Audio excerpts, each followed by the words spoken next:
Welcome everyone to Get Indie Gaming and to a new Indie Insights episode where I've been playing the preview review build of Disco Elysium, which comes out October the 15th via Steam. Well, after more than a quick look through the press briefing info, I'm pretty much overcome with it even before starting to play. We're told playtime is in the region of 60 or so hours for most folks, although if you are looking to see and do everything the game has to offer, you should get ready for 90 hours plus.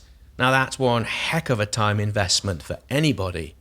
With a family and work commitments, it's a rare occurrence for me to look at committing to play this type of game for review purposes. Of late, I'm drawn to titles I can either play in say 2 to 3 hours from start to finish, or those I can cut into similar sized chunks. I'm planning on tackling Disco Elysium with a similar gusto.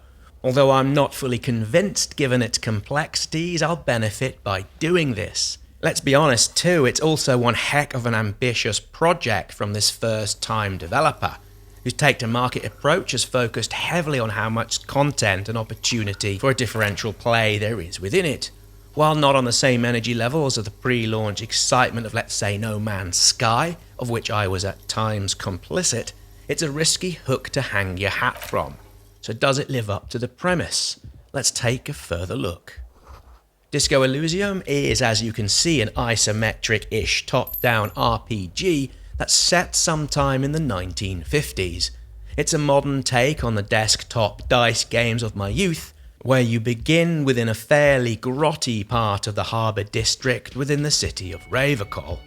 You awake naked in an alcoholic haze within the body of a broken former detective, and someone who, to say politely, well, they haven't really looked after themselves too well for quite some period of time.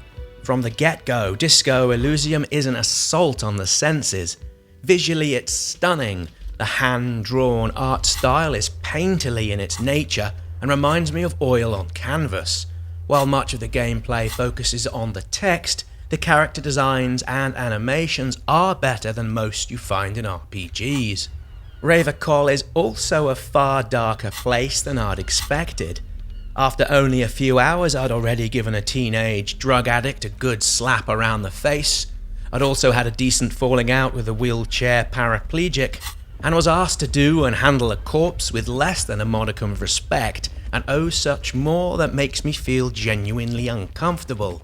As far as realism goes, in terms of my empathetic response, this game has left me covered in what feels like a thin layer of grime. Sure, it's just a game, although I'd rather it didn't elicit this type of response.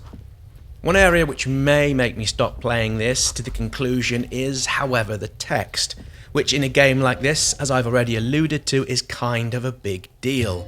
I've mentioned before I have issues with certain fonts, and say unlike Overland, Disco Elysium doesn't let me change to something more friendly for my dyslexic brain, and of course that's a real shame. I can adjust the size of the font, which makes a little bit of difference, but really having to change it would have been a wonderful accessibility option. In truth, and having put a good number of hours into this preview review build, I'm currently oh so very on the fence. My opinion really could go either way. Yes, it is so very cleverly written. I can't recall ever having the depth of conversations I've had with NPCs in any RPG over the past couple of years, or perhaps ever. However, not all of the conversations flow so well. Some of the pacing feels slightly off-tempo with uneven sections. There's also plenty of rhythm breaks, which is a disappointment. In something so large as this, with such a small team working on it, that's perhaps understandable, although it breaks my immersion and enjoyment. Again though, I am overwhelmed by it. The attention to detail, as I've alluded to, is astonishing, and I'm often left muddled and not too sure what it is I should be doing. I flirt from one thought to another, one scene to the next, where I'm asked to do more and more things. Many of these things I really don't fancy doing, although having spoken to a few others playing the demo, it seems I may have been playing somewhat inefficiently, which perhaps explains an awful lot. Perhaps the slight nagging doubts of my time spent so far with Disco Elysium are merely teething issues from someone more used to playing games such as Untitled Goose Game and other narrative-driven stories such as Mutazione. I'll give Disco Elysium its due diligence over the time I have left before launch. There's something great here. I can sense it, and yet like a fish I'm destined to lose off the line, it's sure fighting me all the way into the net. And so with that, have you had a chance to look into Disco Elysium? If so, what do you make of it, and are you planning to play and get it when it's launched on October the 15th? Let me know your thoughts down below, and I look forward to seeing you all again here soon for more indie game videos.